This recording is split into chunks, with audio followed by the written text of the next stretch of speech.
그때 예수님께서 안식일에 밀밭 사이를 지나가시게 되었다. 그런데 그분의 제자들이 배가 고파서 밀 이삭을 뜯어먹기 시작하였다. 바리사이들이 그것을 보고 예수님께 말하였다. 보십시오. 선생님의 제자들이 안식일에 해서는 안 되는 일을 하고 있습니다. 그러자 예수님께서 그들에게 말씀하셨다. 다윗과 그 일행이 배가 고팠을 때 다윗이 어떻게 하였는지 너희는 읽어본 적이 없느냐? 그가 하느님의 집에 들어가 사제가 아니면 그도 그의 일행도 먹어서는 안 되는 제사빵을 먹지 않았느냐?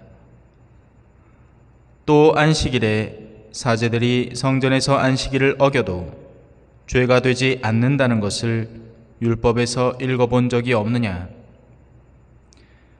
내가 너에게 말한다.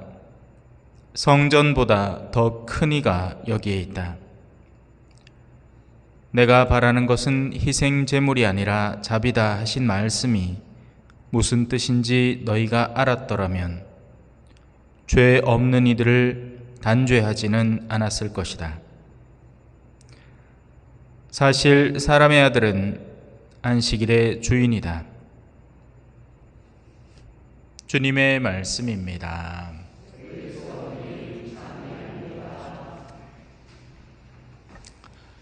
찬미 예수님. 바리사이들이 뿔딱지가 났습니다. 세상에도 여러 다투는 사람들이 있지만 보통은 다투는 사람들 이야기를 들어보면 다 지 말이 맞답니다. 그죠? 예. 그래서 다투는 겁니다. 내가 옳으니까. 바리사이들이 보기에 제자들이 잘못되었다는 것이죠. 그래서 식별이 필요합니다. 다 같은 선이 아니고 더 나은 선이 있고 덜 나은 선이 있는 겁니다. 그래서 항상 우리는 더 나은 선을 선택하려고 노력을 해야 되죠. 사실 근데 둘 다 어차피 같은 선이라면 조금 덜 나은 선을 선택했다 하더라도, 왜냐하면 아직 이 수준의 선이 뭔지를 모르는 상태이기 때문에 그런 거지, 부족해서 그런 거지 괜찮습니다. 이건 상관이 없어요. 그러니까 귤이냐 감이냐, 뭐 굳이 따져보면 둘 중에 비타민이 더 많은 거는 어느 거고 둘 중에 뭐가 더 나은 건 어느 거고 하겠죠. 하지만 결국 다 같은 과일을 향해서 나아가는 겁니다. 그죠? 더 나은 과일을 먹겠다는 거죠.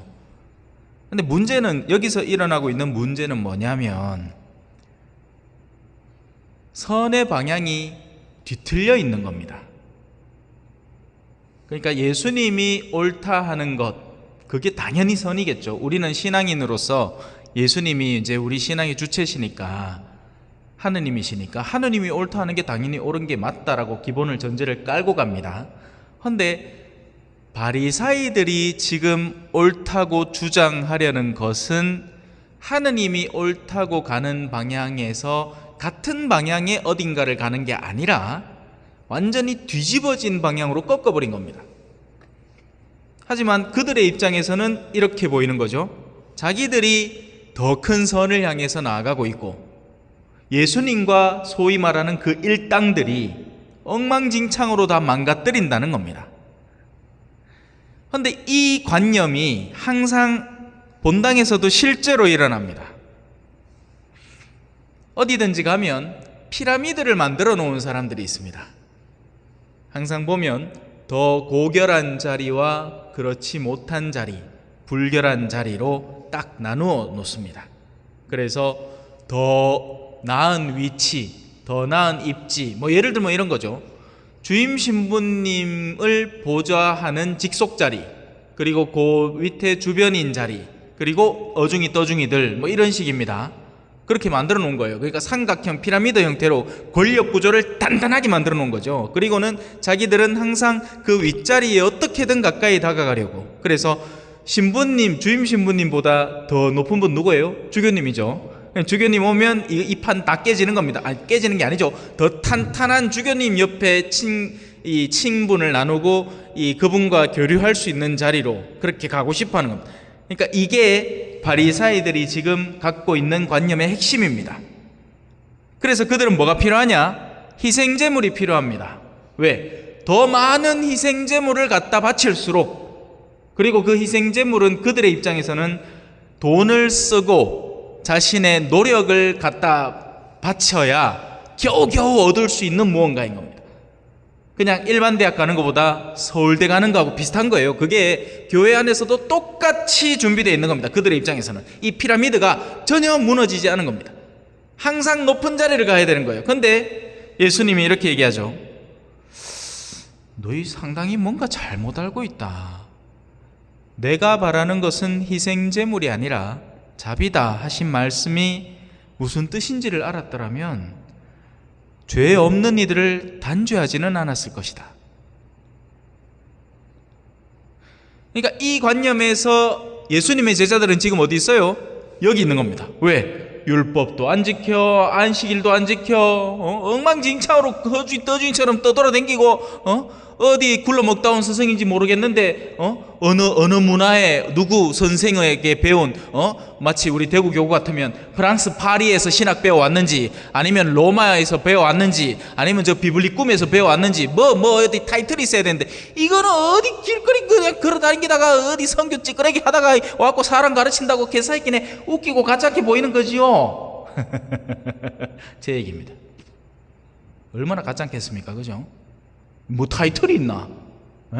뭐 학생 때 공부 잘하는 거 뭔 소용이야?